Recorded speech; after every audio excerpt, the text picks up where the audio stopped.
नमस्कार। कल्पना कीजिए एक दृश्य, 2500 साल पुराना भारत, एक घनघोर जंगल है जिसमें एक महात्मा अपूर्व शांति अपने चेहरे पे लिए सधे हुए कदमों के साथ आगे बढ़ रहे हैं। वन इतना भयानक है कि बड़े से बड़े योद्धा भी वहाँ अकेले जाने में डरे, पर ये महात्मा बिना किसी डर के, बिना किसी भय के शांति से उस वन में आगे बढ़ रहे हैं। इतने में एक कर्कश ध्वनि उनके कानों में पड़ती है, ठहर जा। महात्मा उस ध्वनि पर ध्यान नहीं देते और अपनी चाल से आगे बढ़ते हैं। तभी एक विशालकाय व्यक्ति उनके सामने आके खड़ा हो जाता है। उसका स्वरूप इतना विभत्स था, बड़े बड़े बाल, बड़ी बड़ी दाढ़ी, और ऐसा लगता था कि वह वर्षों से नहाया नहीं है। कटे हुए मानव अंगों की माला उसने अपने गले में पहनी हुई थी। महात्मा उसे देख के रुके। उस व्यक्ति ने महात्मा से कहा कि जब मैंने तुम्हें पहली बार कहा था ठहर जा, तुम रुके क्यों नहीं? महात्मा ने मुस्कुराते हुए कहा कि मैं तो कब का रुक गया, लेकिन तुम कब रुकोगे? वह व्यक्ति था अंगुलीमाल और वे महात्मा थे महात्मा बुद्ध। आज वैशाख पूर्णिमा है। कहते हैं इस दिन का महात्मा बुद्ध के जीवन से एक गहरा संबंध है। सिद्धार्थ गौतम का आज ही के दिन जन्म हुआ था, जो आगे चल के महात्मा बुद्ध बने। आज ही के दिन बोधि वृक्ष के नीचे उन्हें बुद्धत्व की प्राप्ति हुई थी और आज ही के दिन उन्होंने महापरिनिर्वाण दिया था। तो अलबेलो राजस्थान में आज बात करेंगे महात्मा बुद्ध की। और इस गहरे विषय पर बात करने के लिए हमारे साथ दो खास मेहमान स्टूडियो में उपस्थित हैं। हमारे साथ हैं डॉक्टर दीपक श्रीवास्तव।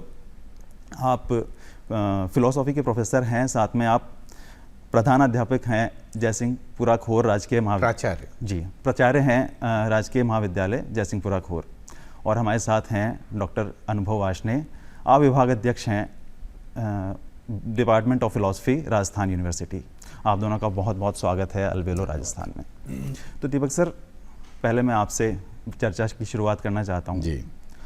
ओशो ने एक बार कहा था कि गौतम बुद्ध ऐसे हैं जैसे हिम आच्छादित हिमालय। दुनिया में बहुत पर्वत हैं, लेकिन हिमालय की बात अलग है। हिमालय अद्वितीय, उसके जैसा कोई नहीं। ऐसे अध्यात्म के क्षेत्र में बहुत लोग हुए, लेकिन गौतम बुद्ध की बात अलग है। गौतम बुद्ध जैसा दूसरा कोई कभी नहीं हुआ। तो क्या विशिष्टता है महात्मा बुद्ध की? बहुत व्यापक प्रश्न है ये जी कि महात्मा बुद्ध की क्या विशिष्टता है जी। साधारणतया महात्मा बुद्ध का काल अभी आप चर्चा कर रहे थे, तो बल्कि 2500 से भी ज़्यादा हम अब 2025 में हैं, तो 6ठी शताब्दी ईसा पूर्व से यदि हम प्रारंभ करें तो 3000 साल करीब होते आए। लेकिन महात्मा बुद्ध को आप ये देखें कि लाइट ऑफ एशिया कहा जाता है। तो एशिया का प्रकाश कहने का मतलब ये है कि जो बुद्ध के समकालीन दूसरे विचारक या चिंतक हुए, उनका प्रभाव भारत आज का कम से कम जो भारत है, हम उतने प्राचीन समय में ना जाएं, उससे बहुत ज़्यादा विस्तार को पा गया। यानी कि आप ये देखिए कि नीचे श्रीलंका और जो हमारे दूसरे वहाँ पर आइलैंड्स हैं, आसपास के जितने भी क्षेत्र हैं, यहाँ चीन, तिब्बत, जापान, और उसके बाद में बहुत आगे तक महात्मा बुद्ध की बातों का, उनके उपदेशों का प्रसार हुआ। लोगों ने उनको स्वीकारा, लोगों ने उनको बहुत ज़्यादा अपनाया। तो लाइट ऑफ एशिया कहा जाने का मतलब ही ये है कि बुद्ध जब आए या बुद्ध जब इस यहाँ विचरण किया, तो उनका जो संतत्व था और जो संदेश था वो मानवता के इतना करीब था कि बड़ा सहज लगा उनको अपना लेना। ऐसा नहीं है कि परंपरा पहले से नहीं चल रही थी भारतवर्ष में। यहाँ पर वेदों की बात हुई, यहाँ पर उपनिषद की बात हुई, प्रस्थानत्रय की बात हुई, लेकिन बुद्ध को महात्मा और अवतार के रूप में स्वीकार किया गया। उसकी वजह ये थी कि जो एक संक्रमण काल था, एक उस जो दौर था आज से 2500 साल पहले का जो आप अभी बात कर रहे हैं, वहाँ पर कुछ जिसको कहना चाहिए एक डॉगमेटिज्म शब्द होता है अंग्रेजी में, कि उस प्रकार की प्रवृत्तियां आने लगी, समाज में आ जाती हैं, आने लगी थी।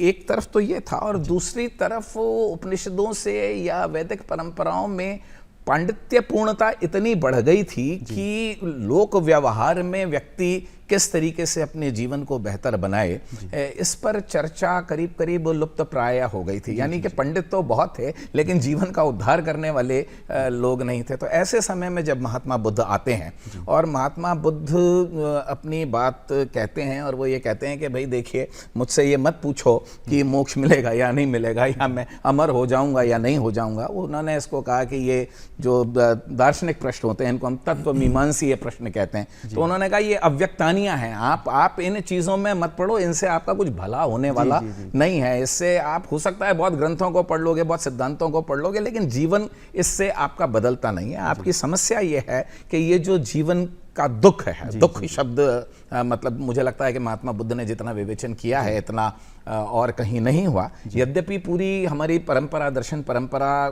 तो दुख से निवृत्ति का ही एक उपाय है। यदि हम ये कहें कि दर्शन शास्त्र मोक्ष शास्त्र है तो मुक्ति वहां पर दुख से ही है। लेकिन फिर भी जितना विवेचन और जितना विस्तृत बात बुद्ध करते प्रतीत होते हैं दुख और दुख निवारण पे, वो 4 आर्य सत्य दिए हैं। आप अगर चाहेंगे तो उसके ऊपर भी व्याख्या होगी।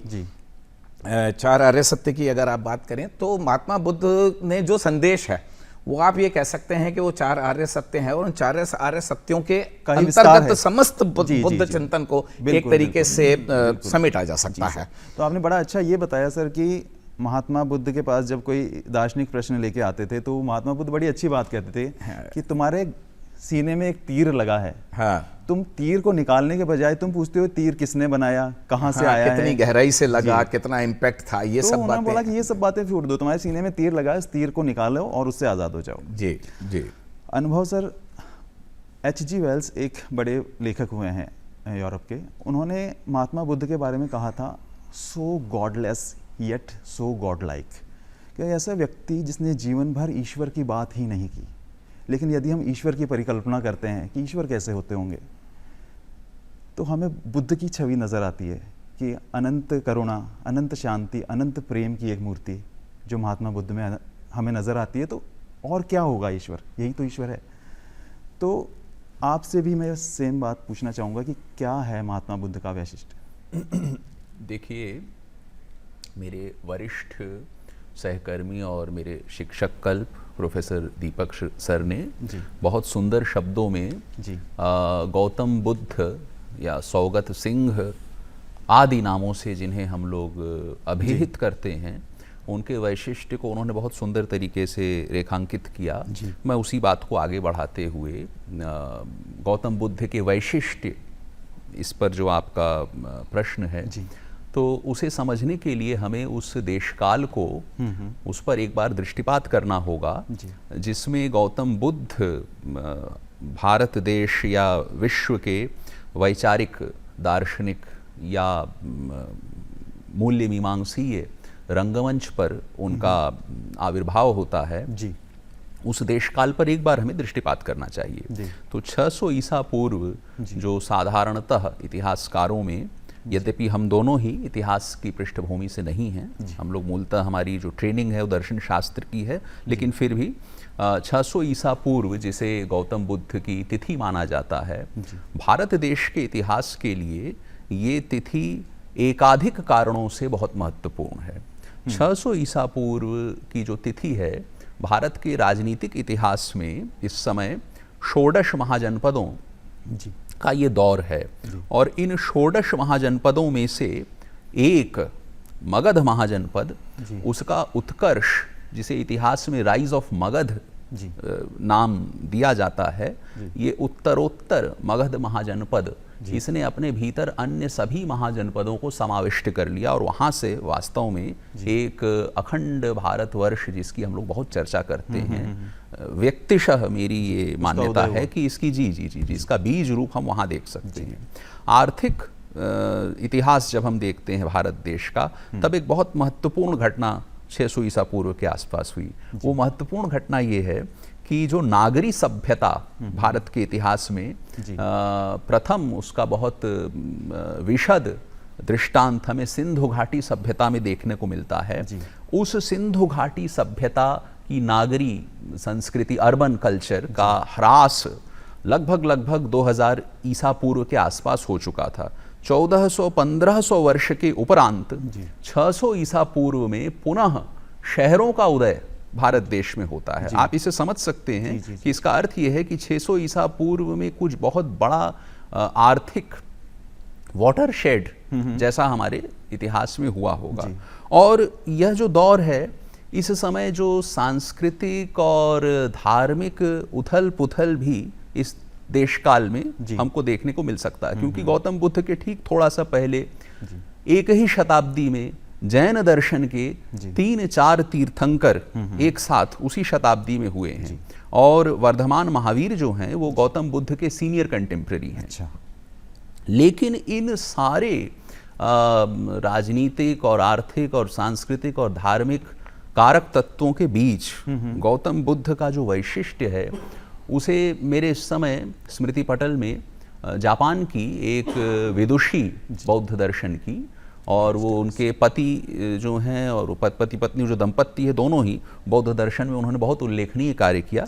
मैडम राइस डेविड्स, अच्छा, उन्होंने बहुत खूबसूरत बात कहा गौतम बुद्ध के वैशिष्ट्य को रेखांकित करते हुए। तो उन्होंने कहा कि आज से 2500 वर्ष पूर्व उत्तर भारत के मैदानों में सौगत सिंह की सिंहनाद आरंभ होती है। गौतम बुद्ध को बौद्ध तंत्र में सौगत सिंह कहा जाता है कि उनकी वाणी में 100 सिंहों का ओज है। तो सौगत सिंह का सिंहनाद आज से 2500 वर्ष पूर्व उत्तर भारत के मैदानों में आरंभ होता है, जो कि हिमालय की उपत्यकाओं को विदीर्ण कर केंद्रीय एशिया, पूर्वी एशिया और सुदूर पूर्व तक को बुद्धमय बना देता है। और दक्षिण में महासागर के जलों को पार कर वो सुदूर दक्षिण पूर्व एशिया तक को बुद्धमय बनाता है। In a way that half the civilized world got dazzled with the light of Asia, कि एशिया के प्रकाश से आधा सभ्य जगत उस समय चमत्कृत हो उठा। तो गौतम बुद्ध का वैशिष्ट्य केवल भारतीय दर्शन में नहीं है, केवल भारतीय इतिहास में नहीं है। मैं समझता हूँ कि विश्व के प्रति भारत के जो सबसे महत्वपूर्ण प्रदेय हैं उनमें से एक गौतम बुद्ध हैं। एग्जैक्टली। बहुत सुंदर आपने व्याख्या की, और जिस तरह से बुद्धम शरणम गच्छामि का जो घोष है, जिसने लगभग पूरे एशिया को एक समय पे आंदोलित कर दिया था, ये आपने बताया।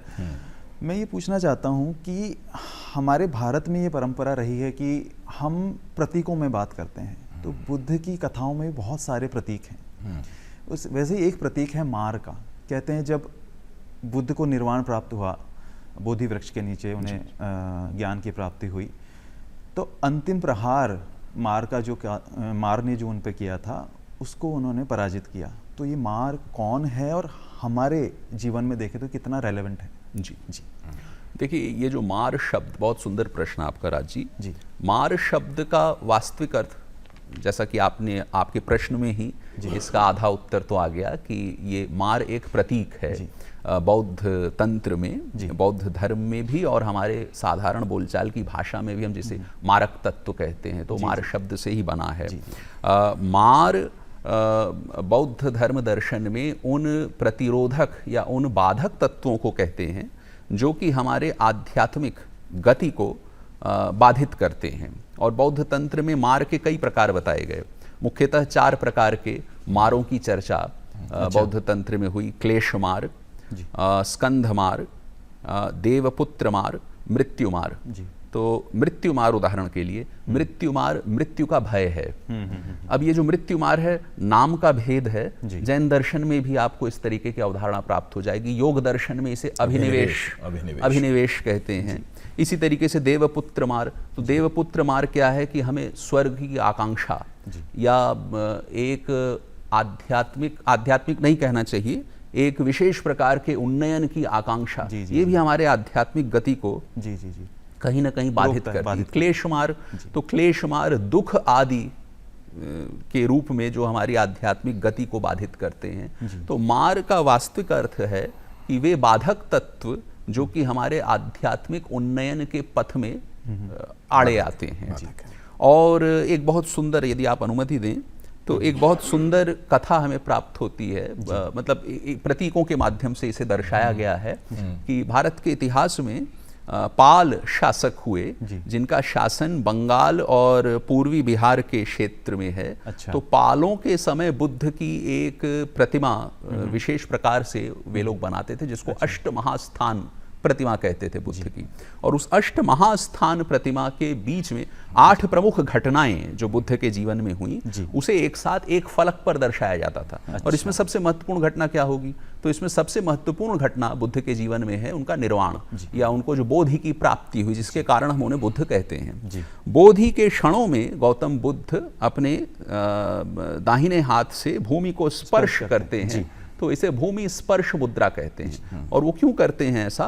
वे भूमि का स्पर्श करके भूमि का आवाहन करते हैं कि आप साक्षी रहना कि मैंने मार से मैं प्रभावित नहीं हुआ। जी जी जी जी, ये उनके निर्वाण का क्षण है। ये अभी एक हमने तरह का रविंद्रनाथ, प्रतीक है। 2 दिन पहले हमने रविंद्रनाथ ठाकुर की जयंती बिल्कुल मनाई है। रविंद्रनाथ ठाकुर का बहुत सुंदर गीत है बांग्ला में, आमी मारेर सागर पारी देवो। अच्छा, कि ये जो मार का सागर है ये मेरे आड़े आ रहा है, लेकिन मैं इससे जीत जाऊंगा। जी जी जी जी, बहुत सुंदर सागर। आप मुझे अनुमति दें तो इन्होंने जो अभी बहुत सुंदर चित्रण किया, बताया, और बुद्ध की मूर्तियों की बात आपने अभी की और मुद्राओं की बात की।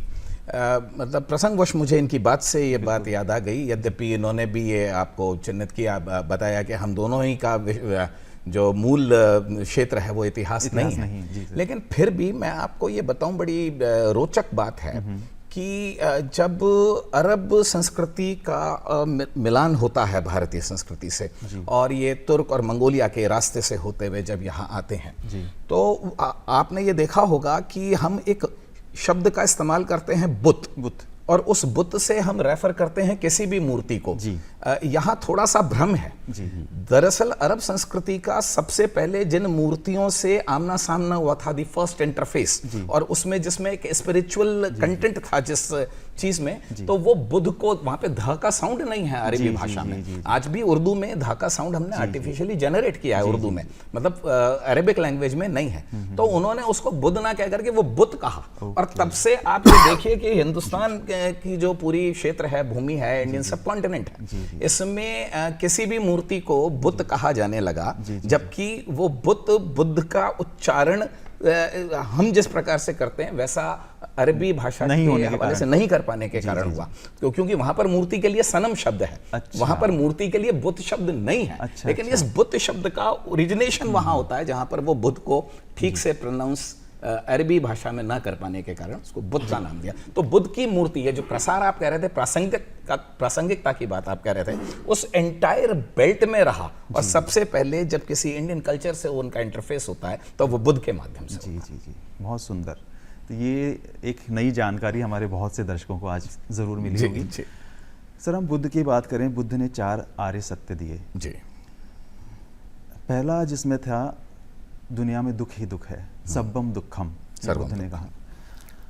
तो ये जो दुख है, जन्म मृत्यु जरा व्याधि, सिर्फ इतना ही नहीं, एक कांस्टेंट सेंस ऑफ सफरिंग हमारे अंदर हमेशा रहता है। अगर मुझे एक कमरे में बंद कर दिया जाए जहाँ कोई व्यक्ति नहीं है, फोन नहीं है, कोई किताब नहीं है, तो लगभग 1 घंटे में ही मैं परेशान हो जाऊंगा, क्योंकि जो अंदर की सफरिंग है उससे आमना सामना होगा। और उसको भूलने के लिए ही हमें कांस्टेंट एक्टिविटी में लगे रहना पड़ता है। हम चाहते हैं एंटरटेनमेंट मिले, कुछ ना कुछ कांस्टेंटली मिलता रहे, तो ये निरंतर एक दुख की धारा अंदर है।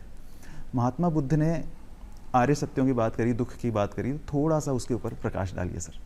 हाँ, ये देखिए, जो बात बुद्ध की है जी, तो मैंने जैसा आपको पहले भी निवेदन किया कि आर्य सत्यों की बात है।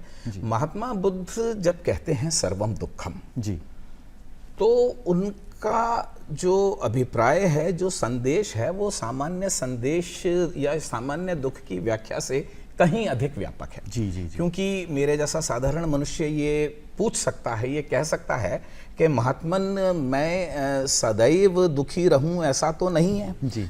मेरे मन में मेरा यौवन था, मेरा विवाह था, मेरा बहुत आनंद के क्षण मैंने जिए हैं, और प्रत्येक व्यक्ति हर प्रकार का जीवन जीता है, और उसमें सुख की बहुत सारी अनुभूति है, सुख की आकांक्षा है। तो आप ये क्यों कहते हैं कि सर्वत्र दुख, कि सर्वत्र दुख व्याप्त है? तो जो देशना है उसके अनुसार बुद्ध ये समझाते हैं कि देखिए आपने सुख प्राप्त किया, अभी इन्होंने अभिनिवेश की बात की, आपने सुख प्राप्त किया और आप निरंतर सुखमय रहना चाहते हैं जी। लेकिन आपकी परेशानी ये है, आपको ये आभास रहता है कि ये गुजर जाएगा, ये निकल जाएगा, तो एक दिन ये सुख के साधन और सुख के क्षण मेरे नहीं होंगे। तो सुख की स्थिति होने में भी सुख के आपसे या आपके सुख से अलग हो जाने का जो एक निरंतर भाव बना रहता है, ये आपको वस्तुतः उस मायने में सुखी नहीं होने देता। तो यदि आप संसार में हैं तो संसार में आप ऐसा नहीं है कि कहीं पर भी ये ठीक है कि आपको क्षणिक सुख मिल सकते हैं, लेकिन वो क्षणिक सुख क्षणिक होंगे और वो इस राइडर के साथ में आपके साथ में होंगे कि this is not permanent. In fact Buddha ने तो ये कहा कि कुछ भी परमानेंट नहीं है, सब चीज प्रवाहमान है, कुछ भी स्थायी नहीं है। बल्कि यहां ये कहा उन्होंने कि कुछ भी स्थायी नहीं है, सब कुछ क्षणिक है। आपका जीवन भी क्षणिक है। उन्होंने तो यहाँ तक कही है बात, जब अपन उनकी मेटाफिजिक्स में जाते हैं या अपन उनके प्रतीत्य समुत्पादवाद के या द्वितीय रसत्व से वो इसको एक्सप्लेन करने की कोशिश करते हैं, तो दुख के विषय में उनका मानना ये है कि दुख एक उस तरीके से सर्वव्यापक है और हमेशा आपको सालने वाली चीज़ है। और फिर उसके बाद में जब आपने आर्य सत्यों की बात की तो वो ये कहते हैं कि दुख समुदाय है। बुद्ध का कहना यह है, कारणता का सिद्धांत ये कहता है कि कोई भी चीज़ अकारण नहीं होती। बुद्ध इसका अनुसरण करते हैं। मतलब ऐसा नहीं है कि दार्शनिक ट्रेनिंग नहीं है, उस समय के समस्त शास्त्रों का अध्ययन बुद्ध ने किया है, चिंतन किया है, बुद्धि को प्राप्त किया है। वो आपको ये कहते हैं कि देखिए कोई भी चीज़ अकारण नहीं होती और दुख है तो दुख का कारण है। और फिर जब वो दुख से निवृत्ति की बात करते हैं, जब वो ये कहते हैं कि आप दुख से पार पाया जा सकता है, यानी अब भक्त ये पूछेंगे, भिक्खु ये पूछेंगे कि आपने कहा कि सर्वम दुखम, तो क्या हम इसको पूर्ण पेसिमिज्म मान लें, हम ये मान लें कि नैराश्य के अलावा कुछ बचा ही नहीं हमारे जीवन में? तो वो ये कहते हैं कि नहीं, देखिए कि दुख समुदाय है और अगर आपको किसी चीज़ का उन्मूलन करना है, आपको हम आज भी बात करते हैं ना, साइंस में भी बात करते हैं कि अगर हमको किसी चीज़ को हटाना है तो सिम्टम्स को मिटाने से काम नहीं चलेगा। This is what Buddha is saying कि आपको किसी के लक्षणों को मिटाने से काम नहीं चलेगा, आपको उसके मूल कारणों को मिटाना पड़ेगा। तो वो ये कहते हैं कि जो दुख का मूल कारण है, अगर आप उसका उच्छेद कर देंगे, आप उसको हटा देंगे, तो फिर दुख से निवृत्ति हो जाएगी। और फिर वो ये कहते हैं कि दुख निरोध, यहाँ पर इस शब्द के प्रयोग का मतलब यह है कि it is possible to bring your suffering, your misery to an end. Okay, यहां तक तो बात थियोरिटिकल लगती है कि दुख को आप दुख निरोध कर देंगे, तो फिर कहते हैं हाउ। अब सवाल यह है कि दुख निरोध कैसे करेंगे? तब इन्होंने कहा कि दुख निरोध मार्ग, या आपने वो इसकी गामनी की या पथ की बात की कि आपके पास में एक पूरा मार्ग है दुख को हटाने का। ये बुद्ध ने जब बोधिसत्व जो भी हैं वो ये बता सकते हैं कि दुख निरोध मार्ग है, और वो दुख निरोध मार्ग ही वो अष्टांगिक मार्ग है जिसका शायद अभी इन्होंने जिक्र किया, जिसके अंदर बुद्ध के हम त्रिरत्न कहते हैं कि शील, प्रज्ञा और समाधि की बात वहाँ की जाती है कि आप उसके अंदर चरित्र की बात है, उसके अंदर ज्ञान की बात है और उसके अंदर निर्वाण प्राप्ति की बात है अल्टीमेटली। तो अब निर्वाण का क्या चरित्र है, फिर ये बात अपने आप में काफ़ी गहरी हो जाती है और फिर जब उनके संप्रदाय आते हैं तो और गहरी हो जाती है। तो लेकिन हम मोटे रूप में ये कह सकते हैं कि सर्वम दुखम कहने का मतलब वो एक इनिशियल पेसिमिज्म तो है, एक प्रारंभिक नैराश्य तो है, लेकिन उसमें अगर हम पूरे बुद्ध के संदेश को देखें, पहले से लेकर के चतुर्थ आर्य सत्य तक जाएं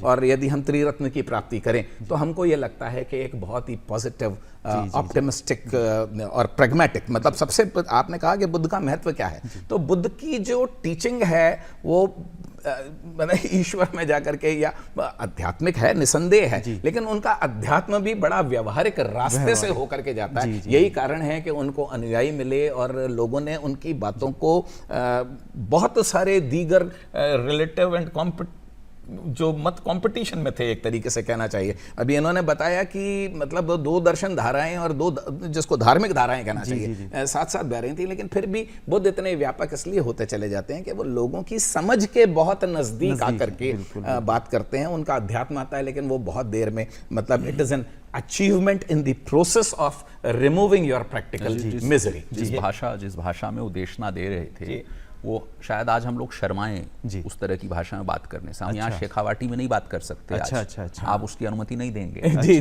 लेकिन वो अर्धमागधी में एक आम आदमी के जो सबसे करीब की, जो एकदम उसे समझ में बिल्कुल ऐसी भाषा में वो समझता है, उनका सारा संदेश है। जी, आपने बड़ी अच्छी बात कही सर। जो महात्मा बुद्ध के लिए कई लोग कहते भी हैं कि बड़े पैसिमिस्टिक हैं, लेकिन पैसिमिज्म बहुत इनिशियल है, वेरी इनिशियल। पूरा का पूरा दर्शन है कि कैसे दुख से आजाद हुआ जाए, कैसे उससे मुक्त हुआ जाए। It is practical, it is pragmatic and it is optimistic. बिल्कुल सर। चारवाक दर्शन एक दर्शन भारत में हुआ, जो कि बुद्ध के साथ उनके समानता यह है कि दोनों ही atheistic religion, atheistic way of thought हैं, लेकिन दोनों के अप्रोच बहुत अलग है। दोनों मानते हैं कि दुख है, लेकिन चारवाक दुख को ख़त्म करने का साधन मानते हैं कि प्लेजर है, सुख है, सुख दुख को ख़त्म करने का साधन है। वो तो एक्सट्रीम तक जाते हैं, कहते हैं कि ऋणम कृत्वा घृतम पिबेत। जी। लेकिन बुद्ध कहते हैं कि संयम जो है वो दुख को अंत करने का एक तरीका है। तो बहुत अलग धाराएं होगी, बहुत अलग तरह से दुख के साथ उन्होंने डील किया है। आपने वो कहा ही था कि जो सुख है, स्टार्टिंग में आपने बताया था अभी कि सुख जो है वो बहुत क्षणिक है। सुख जब लेते हैं आप तो कुछ समय के लिए तो आपको लगता है कि दुख चला गया, लेकिन सुख भी चला जाता है, फिर वापस दुख आता है। तो ये लगातार सुख का आना जाना बना रहता है और दुख निरंतर बना ही रहता है जीवन भर। तो बुद्ध ने इससे बचने का एक बड़ा ही अनोखा मार्ग दिया। साथ ही बुद्ध ने कहा कि हम जो है हमारा जीवन अतियों में जो जीते हैं, बुद्ध ने कहा कि अगर वीणा के तार आपने अधिक कस दिए या ढीले छोड़ दिए, दोनों ही केसेस में वीणा बज नहीं पाएगी। तो मध्यम मार्ग बुद्ध ने दिया। जो आज की जनरेशन है एक्सट्रीम्स में जाके जीना चाहती है, सब कुछ अचीव करना चाहती है, उनके लिए बुद्ध का मार्ग कितना प्रासंगिक है? अनुभव सर आप बताइए। मैं मध्यम मार्ग पर आने से पहले दुख पर जी जरूर 2-3 बातें। हाँ जी, आपकी अनुमति से मैं अपने लोभ का संवरण नहीं कर पा रहा हूँ। एक तो देखिए, जब हम ये शायद पॉल ड्यूसन का ये आरोप है कि भारतीय दर्शन नैराश्यवाद है। हाँ, एग्जैक्टली। मुझे एग्जैक्ट याद नहीं आ रहा जी। तो जब औपनिवेशिक काल में भारतीय दर्शन का इंटरफेस जी परकीय परंपरा से होता है जी, तो बहुत सारी भ्रांतियाँ वहाँ पर सचेष्ट या अचेष्ट रूप से विकसित होती हैं। देखिए, हमें थोड़ा सहानुभूति भी बरतना पड़ेगा कि वो हमारी परंपरा से पूर्णतः परिचित लोग नहीं थे जी। तो ये हमेशा हमें एक डिज़ाइन नहीं देखना चाहिए कि जानबूझ करके किया गया इत्यादि इत्यादि। हो सकता है उन्हें नहीं पता हो। गौतम बुद्ध के उसको इनकम्प्लीट रिफ्लेक्शन कह सकते हैं। Had they known, तो they would have probably not done that। बिल्कुल। और बाद में सुधार किया भी है हम लोगों ने। तो मैं पश्चिम का ही एक उदाहरण देके इसको समझाऊंगा कि गौतम बुद्ध के दर्शन का आरंभ अवश्य, जैसा कि सर ने बहुत खूबसूरती से बताया है, कि दुख तत्व से होता है जी। लेकिन उसकी परिणति दुख तत्व में नहीं है, नहीं होती। उसकी परिणति दुख सुख के अतिक्रमण में है। जी। और दुख शब्द का भी एक विशेष अर्थ माना गया बौद्ध दर्शन। ऐसी एक बहुत लंबी विद्वानों की परंपरा है बौद्ध। देखिए, हम जब भारतीय दार्शनिक साहित्य पर हम दृष्टिपात करते हैं तो केवल सूत्र से कार्य नहीं चलता, क्योंकि सूत्र या सूत्रात्मक शैली में जब बातें कही गई हैं उसके एकाधिक अर्थ बनते हैं। इसीलिए भाष्य की, वार्तिक की, टीका आदि की आवश्यकता पड़ती है। तो ये दुख शब्द का भी अर्थ क्या है, इस पर बौद्ध दर्शन के जो विद्वान वगैरह हुए बाद में, बुद्ध के ठीक बाद, इस पर बहुत लंबी चर्चा हुई। और पश्चिम के ही एक विद्वान शेरबैस्की, जो कि रूस देश या किसी एक सोवियत से संबंधित थे, एग्जैक्ट मुझे याद नहीं आ रहा है, यूएसएसआर के विद्वान थे, और उन्होंने बौद्ध दर्शन का जितना उपकार किया है, संभवतः विगत शताब्दी में भारत में ऐसे बहुत कम लोग रहे होंगे। अच्छा। तो शेरबैस्की ने दुख शब्द का एक विशेष अर्थ बहुत प्रमाणों के साथ बताया कि बौद्ध दर्शन में जब हम सर्वा दुखम कहते हैं तो दुख शब्द का वहां पर अर्थ है गति। ये सब कुछ चलायमान है। अच्छा। और आप बताइए कि क्या ये विज्ञान सम्मत नहीं है, बिल्कुल। क्या ये कॉमन सेंस सम्मत नहीं है। सब कुछ गतिशील तो निश्चित तौर पर है, जब हम इस गति को स्वीकार नहीं कर पाते तब हम दुख के पात्र बनते हैं। न्याय दर्शन जो वैदिक दर्शनों में से अन्यतम है, हमारे यहाँ का एक प्रकार का मतलब दर्शकों की सुविधा के लिए मैं कहना चाहूँगा कि जिसे हम तर्कशास्त्र या प्रमाण मीमांसा कहते हैं, तो उस पर जितना अधिक विवेचन न्याय दर्शन में हुआ है, अन्यत्र भी हुआ है, लेकिन न्याय दर्शन में सर्वाधिक हुआ है। तो बहुत ही उद्भट न्यायिक आचार्य उदयन, तो आचार्य उदयन ने दुख पर बहुत सुंदर विश्लेषण किया, और गौतम बुद्ध के सर्वः दुखम में वे एक शब्द जोड़ते हैं, वो कहते हैं सर्वम परवशम दुखम, कि हर वह वस्तु दुखद है जो कि पराधीन है, और सर्वम स्ववशम सुखम। और केवल आचार्य उदयन ने ऐसा नहीं कहा था, ये उक्ति असल में गरुड़ पुराण में भी ऐसी की ऐसी मिलती है, सर्वम परवशम दुखम, कि अन्य के वशीभूत जब हम हो जाते हैं तब हम दुख के पात्र बनते हैं। आपका जो मूलभूत प्रश्न था वो मध्यम मार्ग पर था। आपने सबसे खूबसूरत जो उदाहरण हो सकता था बौद्ध परंपरा में वो आपने ऑलरेडी दे दिया।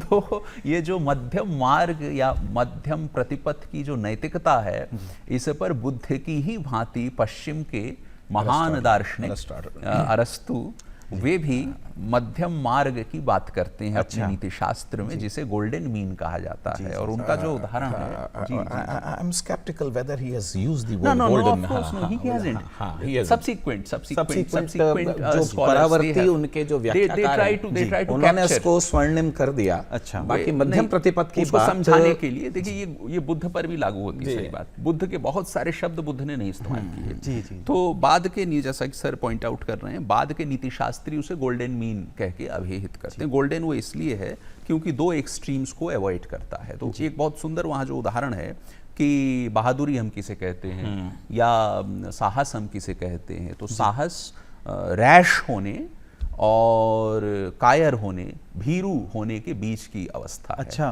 कि हमें बहुत रैश भी नहीं होना चाहिए और हमें बिल्कुल से कायर भी नहीं बनना चाहिए। क्रूरता और कायरता के बीच में हम कह सकते हैं और जिस ये जो कहना अनुभव जो बता रहे हैं कि हम एक तरफ वहाँ चले जाएं जिनको बिल्कुल जोश की बात करें, असंगत हो जाएं, हम हमारी बौद्धिकता का त्याग कर दें और केवल जिसको कहते हैं ना जोश में होश खो देने वाली बात वो कर दें, और एक तरफ हम इतने ज़्यादा विचारशील हो जाएं, इतने ज़्यादा विश्लेषक हो जाएं कि हम वास्तविक क्रिया से ही अपने आपको अलग कर लें। तो वो ये कहता है, अरस्तु ये कहते हैं कि ये इन दो अतियों के मध्य की स्थिति है जिसको कि आप बहादुरी या साहस कहेंगे। तो जो ये बताना चाह रहे हैं कि पाश्चात्य जगत में आई थिंक ही बेटर आप कंटिन्यू करें। तो ये जो मध्यम मार्ग की जो नैतिकता है, हम अगर कॉमन सेंस की दृष्टि से, और देखिए बौद्ध दर्शन, इसकी आप अभी थोड़ी देर पहले आप, हालांकि मैं उससे असहमत हूँ, आप उसका कंट्रास्ट कर रहे थे लोकायत दर्शन से, चार्वाक दर्शन से। तो चार्वाक दर्शन और लोकायत दर्शन भी और आरंभिक बौद्ध दर्शन, मैं जानबूझकर आरंभिक कह रहा हूँ, ये दोनों दर्शन भारतीय दर्शन का जब हम इतिहास देखते हैं तो वहाँ कॉमन सेंस के बहुत अधिक निकट हैं। जी। आप अगर कॉमन सेंस की दृष्टिकोण से देखें, कॉमन सेंस से आपका मतलब रैशनैलिटी, सामान्य बुद्धि, हम इसका ग्राउंडेशन भी करते हैं, हम डाउन टू अर्थ व्यवहारिक होकर के, बिल्कुल व्यवहारिक होकर के जब हम रिफ्लेक्शन करते हैं, विचार विमर्श करते हैं, तो आप बताइए कि दो अतियों को चुनने से हमेशा बेहतर और प्रैग्मेटिक दृष्टिकोण ये होगा कि हम उसके बीच के रास्ते को अपनाएं, बीच के मार्ग को अपनाएं। और आज जब हम एक ऐसे देशकाल में रह रहे हैं जिसे हम लोग पोस्ट ट्रूथ कहते हैं, या बहुत विषयांतर नहीं होगा, एक शब्द जिसका बहुत अधिक प्रयोग दर्शन शास्त्र और सामाजिक विज्ञानों में हम लोग पिछले 30-40 वर्षों से करते आए हैं, उत्तराधुनिक दर्शन में एक विमर्श इस विषय पर हुआ कि भाई ये जो शुभ है, अच्छा है, बुरा है, सत्य है, असत्य है, इसका निकष क्या हो सकता है, मापदंड क्या हो सकता है, क्राइटेरियन क्या हो सकता है। तो स्थिति सापेक्ष नैतिकता या कॉन्टेक्स्ट सेंसिटिव मोरालिटी की बात वहाँ पर होती है।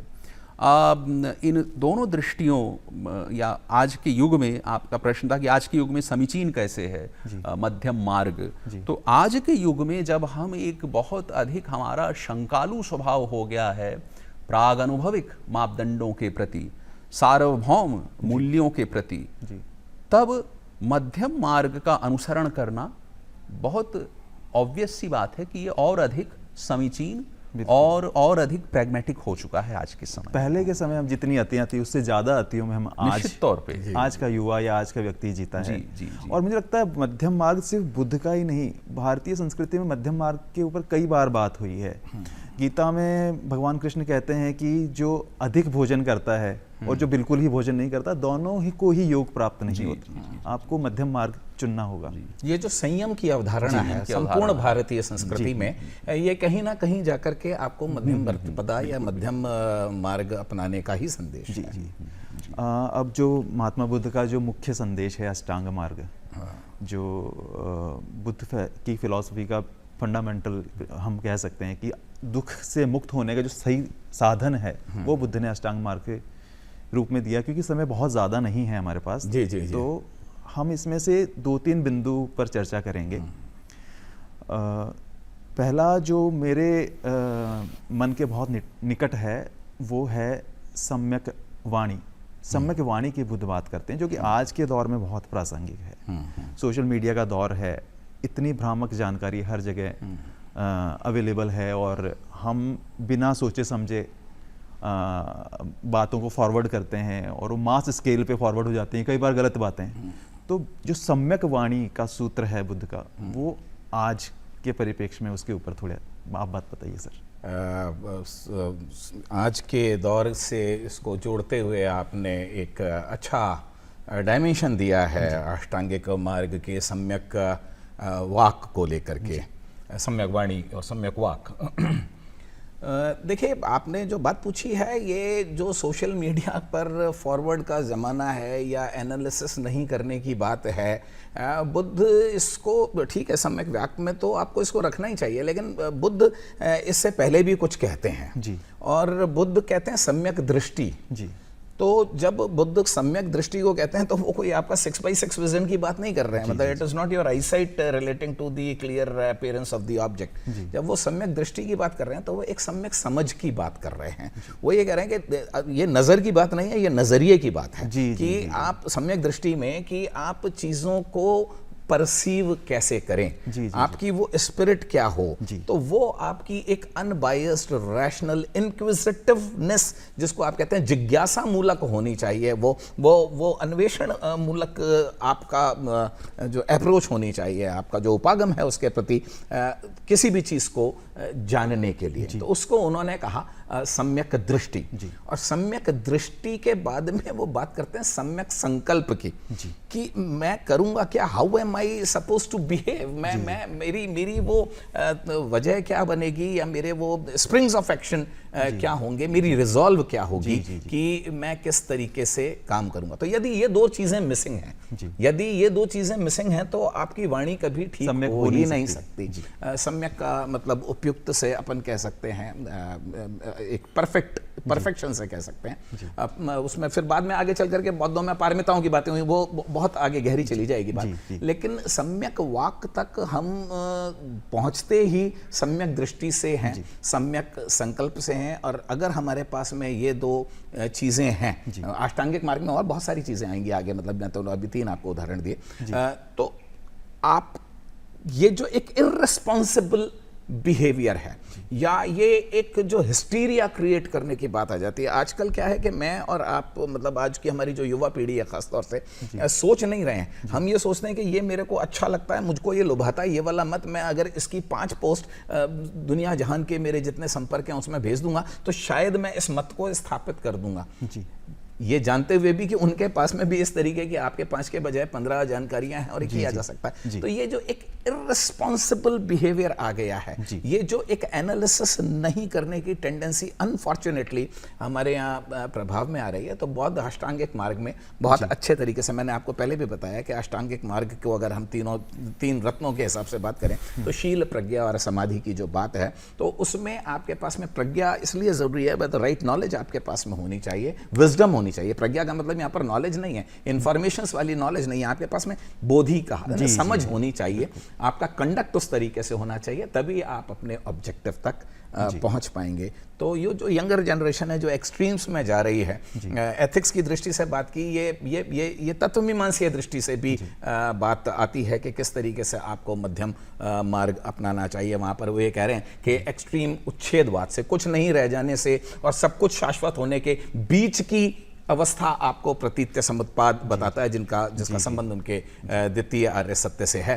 तो ये कहना होगा कि हमारा जो अष्टांगिक मार्ग है और जिसमें जो सम्यक वाक है, वाणी पर संयम, 2 इंडिविजुअल्स से लेकर के 2 कम्युनिटीज से लेकर के 2 समाजों से लेकर के 2 स्टेट्स से लेकर के और 2 नेशंस तक, मतलब कहीं पर भी जाकर के आप ये देखिए कि वाणी का संयम अपने आप में बहुत आवश्यक है, वांछनीय है और अनिवार्य है। मतलब अगर आपको ह्यूमन रिलेशंस अच्छे रखने हैं तो, लेकिन इसको आप आइसोलेशन में नहीं देख सकते, इसके साथ में आपको और भी पैरामीटर्स लगाने पड़ेंगे। जी जी जी, बड़ा ही सुंदर लगभग जो अष्टांग मार्ग है उसका एक आपने रूपरेखा दी है।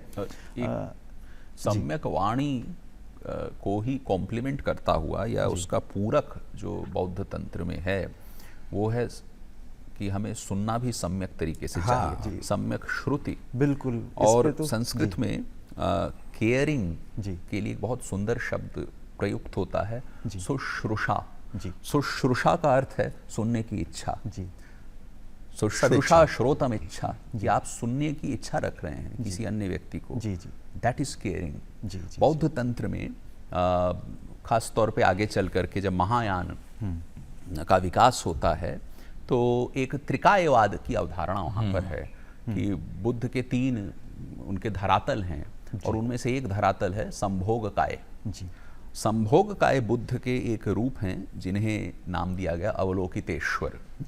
अवलोकितेश्वर की बहुत मान्यता तिब्बतीय बौद्ध परंपरा में है। अवलोकितेश्वर का मूल नाम है अवलोकितास्वर। अच्छा, बाद में अवलोकितेश्वर हो गया। अवलोकितास्वर का अर्थ है जो सामान्य जन के आर्तनाद, दुख को सुनता हो।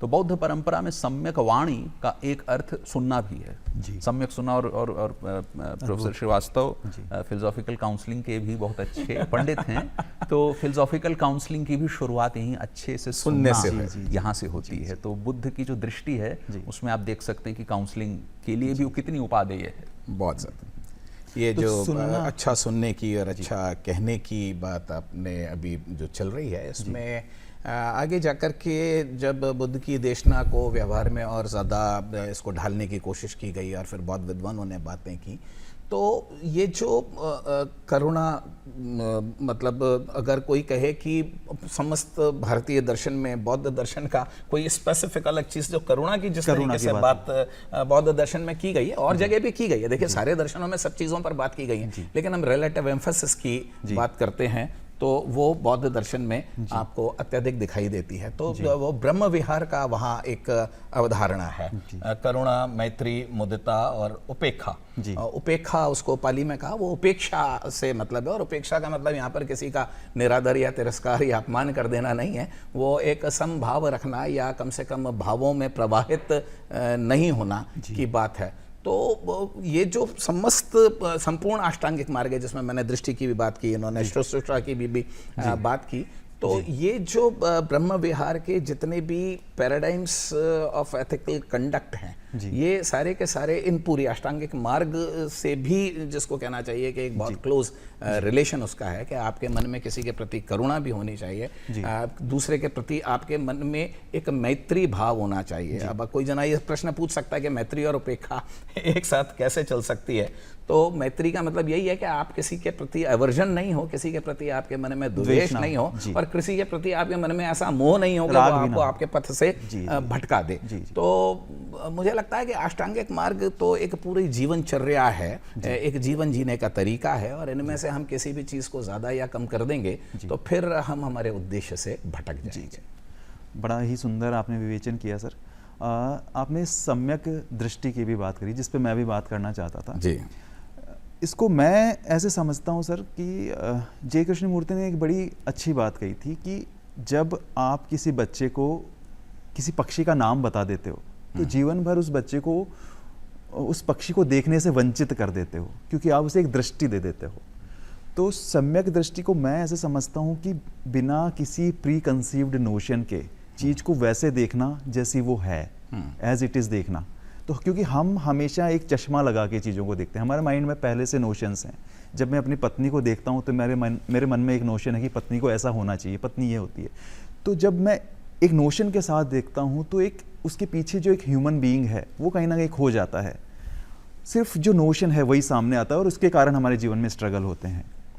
तो आप अनुभव सर सम्यक दृष्टि के बारे में क्या कहना चाहेंगे?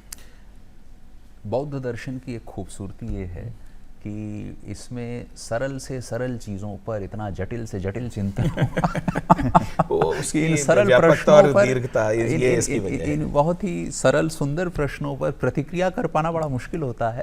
मैं 2-3 बातों से अपनी बात समझा, और आपने जो उदाहरण दिया बहुत खूबसूरत, पूरा विज्ञानवाद की प्रमाण मीमांसा आ जाएगी। तो सम्यक दृष्टि या सम्मादिट्ठि, इसके अनेक अभिप्राय हो सकते हैं। इसका एक अभिप्राय हम लोग वेदांत दर्शन में एक शब्द का प्रयोग करते हैं, साधन चतुष्टय। और उस साधन चतुष्टय में पहला मतलब आपको यदि लोकोत्तर की सिद्धि करनी है या आध्यात्मिक उन्नयन को प्राप्त करना है जी, तो उसमें से उसके 4 साधन होंगे, जिसमें से पहला है नित्यानित्य वस्तु विवेक जी। तो ये नित्यानित्य वस्तु विवेक, नित्य और अनित्य में भेद कर पाना कि वो कौन सा तत्व है जो मेरे लिए अधिक वरेण्य या अधिक वांछनीय है, ये दृष्टि तो हमारे पास होनी चाहिए ना। उसी प्रकार से जो हमारे आसपास का जगत है या जिस जगत में हम रह रहे हैं, इसकी जो इसका जो सार है या इसका जो तत्व है, या ये कि इसमें सार है भी या नहीं, इत्यादि इत्यादि। तो इसके प्रति एक सम्यक दृष्टि का होना, और जिस पर इन्होंने बहुत अच्छा इंगित किया था कि हम जब विश्लेषण करना आरंभ करते हैं तो एक बिना किसी प्राक्कल्पना, बिना किसी प्रागपेक्षा के एक वैज्ञानिक दृष्टि रखते। हमारे एक नचिकेता का उदाहरण उपनिषदों में प्राप्त होता है। आप जानते हैं नचिकेता शब्द का जो व्युत्पत्तिगत अर्थ है वो कितना खूबसूरत है। संस्कृत में एक शब्द है चिकितिषु, चिकितुषी। चिकितुषी का अर्थ है जानना। और उसके नाम, उसके आगे नकार लगा हुआ जो नहीं जानता। और असल में वो जानता है, वो असल में जानता है कि वो नहीं जानता। तो ये जो दृष्टिकोण है कि हम बिना किसी प्राक्कल्पना के, बिना किसी pre supposition, pre conceived notions के हम सत्य, शिव इत्यादि इत्यादि इसके समझ को पाने का प्रयास करेंगे। सम्यक दृष्टि की एक शुरुआत तो यहाँ से होती है। दूसरे, आपने जो उदाहरण दिया थोड़ा संक्षेप में सर, अपने पास समय जरूर कुछ और प्रश्न, महत्वपूर्ण प्रश्न है जो मैं आगे लेना चाहूँगा। दूसरी चीज मैं इस पे बस सर प्रत्यक्ष वाली बात इनकी बात पर जोड़ दूं कि बौद्ध दर्शन में जो ज्ञान प्राप्ति की प्रक्रिया है, ज्ञान के स्रोत कौन से हो सकते हैं, तो 2 प्रमाणों को मानते हैं, जिसमें से एक प्रमाण है प्रत्यक्ष प्रमाण। हम प्रत्यक्ष जब किसी चीज को देखते हैं, आपकी बात उसमें आ जाएगी। तो प्रत्यक्ष प्रमाण की परिभाषा ही बौद्ध दर्शन में की जाती है, प्रत्यक्षम कल्पनापोढ़म नाम जात्याद्य संयुतम। कि प्रत्यक्ष क्या है? प्रत्यक्ष उस प्रकार का ज्ञान है जिसमें हमारी कल्पनाओं, कल्पना का यहाँ पर अर्थ है हमारे विचार की कोटियां, हमारे प्री कंसीव्ड नोशंस, उनका पूर्ण प्रहाण हो जाता है। तब जो ज्ञान प्राप्त होता है उसे ही हम प्रत्यक्ष कहते हैं। सम्यक दृष्टि का एक तत्व यही है। बहुत सुंदर जी। ये जो आप अभी पाश्चात्य परंपरा की बात आप कर रहे थे, तो ये जो अभी डॉक्टर अनुभव ने इतनी गहरी बात को इतनी सरलता से यहाँ कह दिया। एक जर्मन विचारक हुए एडमंड हुसेल कहते हैं एडमंड हुसल के नाम से। जी, तो बिल्कुल। उन्होंने फिनोमेनोलॉजी नाम का, जिसको घटना क्रिया विज्ञान या कुछ इस प्रकार के नामों से हम समझने की कोशिश करते हैं हमारी भाषा में, तो वो एक्चुअली बहुत बाद में जाकर के बात यही कर रहे हैं कि हमारी जो इंक्वायरी है, हमारी जो जिज्ञासा है, वो प्री सपोजिशन लेस रहनी चाहिए, पूर्व मान्यता रहित विश्लेषण। तो एक अर्थ जो सम्यक दृष्टि का यहाँ पर उन्होंने बताने की कोशिश की कि हम किसी भी बायस है ना, अनबायस्ड इंक्वायरी अगर होनी चाहिए तो ये प्रभावित है। मतलब ये सम्यक दृष्टि की या सम्यक दृष्टि जैसे और जो चीज़ें हैं दर्शन जगत में, और अभी आप ये कह रहे थे कि ये जानना कि मैं नहीं जानता हूँ, तो यदि आप पाश्चात्य जगत के सबसे ज़्यादा मूर्धन्य यदि आप ये कहते हैं कि विद्वान की बात करें, वो सुकरात के दर्शन का केंद्र ही ये है जी।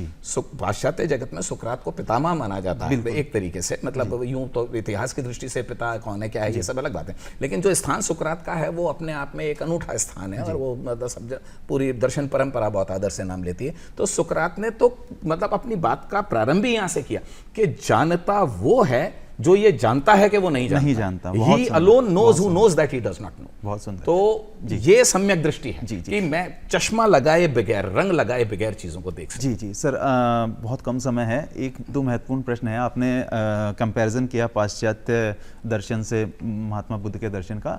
एक कंपैरिजन जो बार बार माइंड में आता है, भारतीय दर्शन में, सनातन परंपरा में ही जो वेदांत दर्शन है, वहाँ पे आत्मा की बात होती है। आत्मा एक one of the fundamental things है वेदांत दर्शन में, लेकिन आस्तिक होने का अर्थ है। लेकिन महात्मा बुद्ध अनात्मा की बात करते हैं। तो जब हम सरफेस पे देखते हैं तो हमें लगता है कि विपरीत बातें हैं, लेकिन जब हम थोड़ा गहरा जाते हैं तो हमें उनमें सामंजस्य नजर आता है, बहुत अलग नहीं कह रहे। तो इसको आप कैसे देखते हैं? ये जो डाइकोटमी है या ये जो विरोध है, ये पांडित्य के क्षेत्र में है जी, दर्शन के क्षेत्र में है जी, ये इतना व्यवहार के क्षेत्र में ना भी होता हो। जो मूलभूत डिफरेंस है, इसीलिए वेदांत घोर आस्तिकता है एक प्रकार से, और जो बौद्ध दर्शन है, यदि हम चारवाक के उसको प्रसंग को छोड़ दें तो एक अच्छी खासी नास्तिक परंपरा है जी। उस सेंस में लास्ट का 1 मिनट ही है सर, उसमें अपन को खत्म करना होगा। आप बोलें। देखिए, ये अनात्मवाद, इसके जो आपने, इसमें बहुत लंबी चर्चा है और मैं जल्दी जल्दी बोलूंगा ताकि ज़्यादा बात बोल सकूं। निकाय ग्रंथों में ऐसे बहुत सारे प्रमाण खुद बुद्ध की वाणी से दिए गए, बाद में, बाद के बौद्ध शून्यवादी या विज्ञानवादी जब वो आत्म तत्व को किसी न किसी रूप में स्वीकार कर रहे हैं तो ये कहेंगे ना कि हम तो बौद्ध तंत्र से ही लेके आ रहे हैं अपनी बात। तो बुद्ध की वाणी से उन्होंने ऐसे अनेक उदाहरण दिए जिसमें एक विपरीत किस्म की भी बात निकल करके आती है। महाभारत में, पिंगला गीता में और जनक आदि इस बात को कई बार कह रहे हैं कि या तो मैं कुछ भी नहीं हूं, मेरा आत्म तत्व ही नहीं है, या फिर मैं सब कुछ हूं। तो अनात्म और सर्वात्म, ये दो दृष्टियां हैं। इन दोनों में उतना ज्यादा डाइकोटमी नहीं है जैसा कि हम लोग मानते हैं। वही मैं कहना चाह रहा हूं। एक शब्द आता है, एक बहुत बड़े विद्वान वेद शास्त्र के पंडित क्षेत्रेश चट्टोपाध्याय, उन्होंने कहा कि वेद शब्द, संपूर्ण वेद को यदि एक शब्द में सारभूत करना हो तो एक शब्द है ममकार प्रहाण। जी जी जी। कि ममकार, ये जो मैं की धारणा है, इसको समाप्त कर देना। और अनात्मवाद का जो मूलभूत तत्व है वो इस ममकार को समाप्त करना है। आत्मा पर जो विवेचन हमारे भारतीय परंपरा में है, आत्मा शब्द के भी कई अर्थ हैं। एक जीवात्मवाद है, एक विशुद्धात्मवाद है। तो बौद्ध दर्शन का जो अनात्मवाद है, वहां विशुद्धात्म को समाप्त नहीं किया गया, उन्होंने जीवात्मा को समाप्त किया है। वेदांत दर्शन भी जीवात्मा को नहीं मानता। जी जी जी। तो वही है कि हम शायद ये गलतफहमी एक तरह से फैल गई थी कि जब मैं आत्मा कहता हूं तो लोगों ने अहम को आत्मा समझना शुरू कर दिया। जी। तो जो बुद्ध कहना चाहते थे वो कहते हैं कि आपका अहंकार परमानेंट नहीं है, उसके लिए उन्होंने अनात्म शब्द का प्रयोग किया। आसान शब्दों में लोगों से, सर हमारा बिल्कुल समय है ही नहीं, हमें समाप्त करना ही पड़ेगा, मुझे लगातार इंस्ट्रक्शन मिल रहे हैं। महात्मा बुद्ध के अंतिम शब्दों के साथ हम आज के कार्यक्रम को समाप्त करेंगे। महात्मा बुद्ध ने कहा था, अप दीपो भव, अपना दीपक स्वयं बने, स्वयं को प्रकाशित करें। कोई भी जीवन में, ना कोई गुरु ना कोई व्यक्ति आपकी मदद कर सकता है अंतिम सत्य तक पहुंचने में, तो अपना दीपक स्वयं बने। इसी विचार के साथ आप हमारे जो विशिष्ट अतिथि आज के हैं उनको धन्यवाद देते हैं कि आपने इतनी सुंदर चर्चा में हमारा साथ दिया, और आप सबको महात्मा बुद्ध की जयंती की बहुत बहुत शुभकामनाएं।